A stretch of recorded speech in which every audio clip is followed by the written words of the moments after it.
The lights inside the America's Got Talent theater were brighter than ever that night, but backstage, a thin Filipino teenager stood quietly in the shadows, gripping a microphone with hands that would not stop trembling.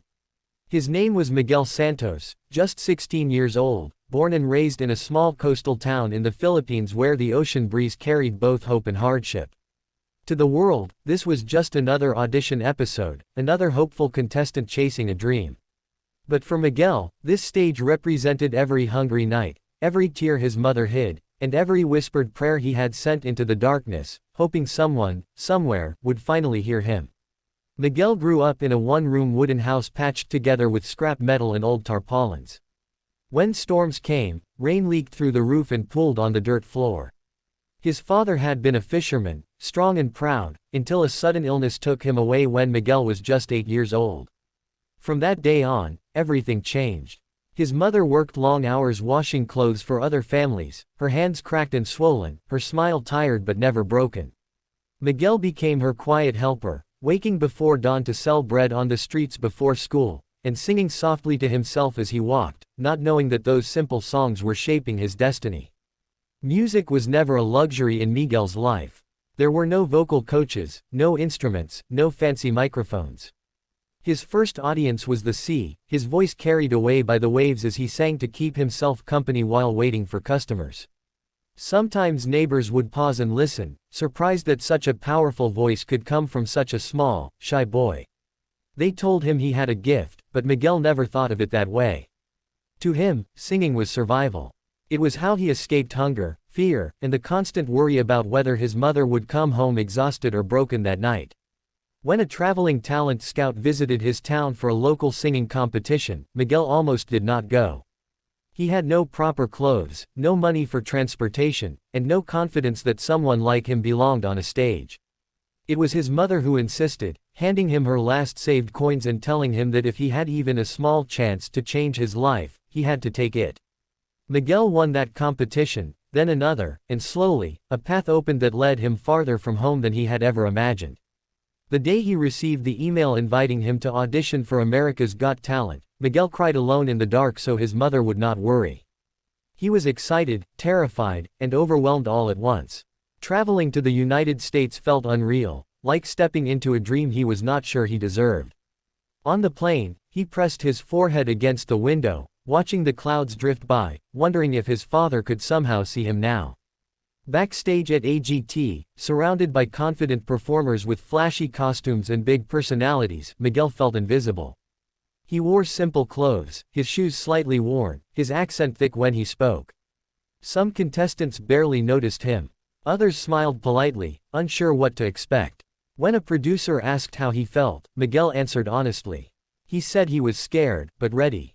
He said he was singing for his mother, and for his father, and for every kid back home who believed dreams were only for rich people.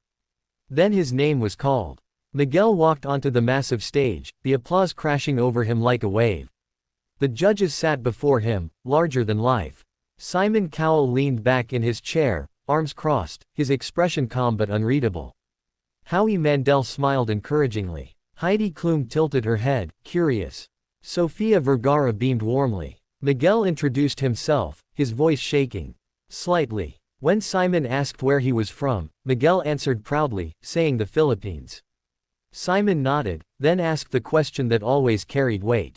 Why America's Got Talent? Miguel paused, swallowed, and told them the truth. He said his family had nothing, but they had love. He said music was the only thing that made him feel like his life could be bigger than his circumstances. He said if he won, he wanted to give his mother a house where the rain could not reach her while she slept. The audience grew quiet. Even Simon leaned forward slightly. When Miguel announced his song choice, there was a brief murmur. It was a risky song, emotional, demanding, and unforgiving. A song that could expose every weakness. Simon raised an eyebrow, clearly skeptical. He wished Miguel luck and signaled for the music to begin. The first few notes were soft, almost fragile. Miguel's voice floated gently through the theater, hesitant but pure. Some people in the audience shifted in their seats, unsure where this was going. Simon watched closely, his face still guarded. Then, as Miguel reached the first chorus, something happened. His voice opened up, rich and powerful, filled with a raw emotion that felt far older than his 16 years. The sound was not polished, but it was honest, and it hit the room like a sudden truth. Gasps rippled through the audience. Heidi's eyes widened. Sophia's smile faded into a look of shock. Howie leaned forward, his mouth slightly open. Simon's posture changed completely. He sat up, his arms uncrossed now, his eyes locked on Miguel. The skepticism was gone, replaced by intense focus. Miguel sang as if his life depended on it. Every note carried the weight of his past. Hunger, loss, hope, fear, and love poured into his voice. When his voice cracked slightly during a high note, it did not weaken the performance. It made it stronger. That crack felt like truth breaking through perfection. It felt human. Midway through the song, the camera cut to the audience. People were wiping their eyes. Some held their hands over their mouths. Backstage, other contestants watched in stunned silence. Miguel was no longer just a contestant. He was a story unfolding in real time. Then came the final chorus. Miguel closed his eyes, took a deep breath, and delivered the most powerful note of the night. His voice soared, filling every corner of the theater. It was a sound that carried pain and promise at the same time. When the music stopped, there was a split second of silence. Then the entire room erupted.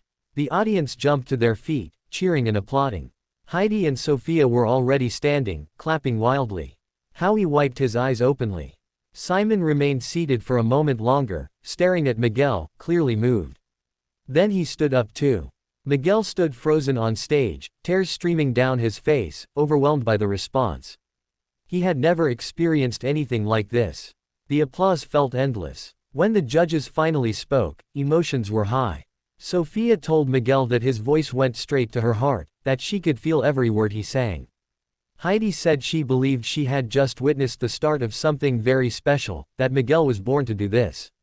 Howie spoke about vulnerability, about how Miguel's imperfections made his performance unforgettable. Then Simon spoke. He paused, choosing his words carefully. He admitted that when Miguel first walked out, he was not sure what to expect. He said he had heard thousands of singers, and it took a lot to surprise him. Then Simon's voice softened. He said Miguel's voice was not just good, it was meaningful. He said it sounded like life experience, like truth, and that it broke through all his expectations. Simon looked at Miguel and said that moments like this were the reason the show existed. At that point, tears rolled down Miguel's cheeks freely. He thought of his mother watching from their small home, likely crying just as hard. He thought of his father. He thought of every time he sang alone in the dark.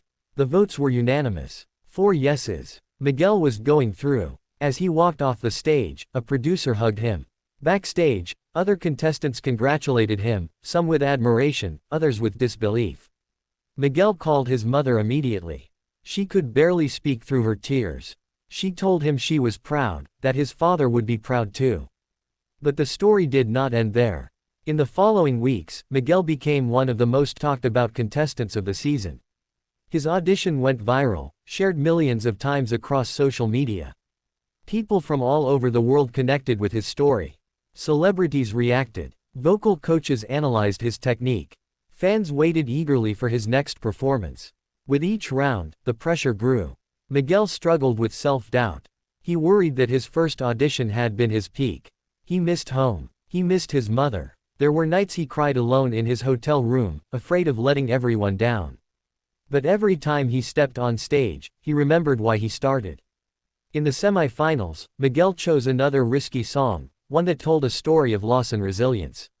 His performance was different, more controlled, more confident. Simon praised his growth. The audience voted him through. Then came the finals. The night of the final performance, Miguel stood backstage once again, older somehow than the boy who had first walked onto the stage. He carried the weight of expectations, but also the strength of everything he had overcome. He sang not to impress, but to connect. When the season ended, Miguel did not win first place. But something far more important happened. He won a future. Record labels reached out. Opportunities opened. His family's life changed forever. He bought his mother a safe home. He returned to the Philippines as a hero, inspiring countless young people to believe that their voices mattered. Years later, people would still remember that audition. The night a Filipino teen's voice broke through doubt, broke through pain, and broke even Simon Cowell's guarded heart. It was proof that talent knows no borders, and that sometimes, the most powerful voices come from the quietest beginnings. M. Shahzad.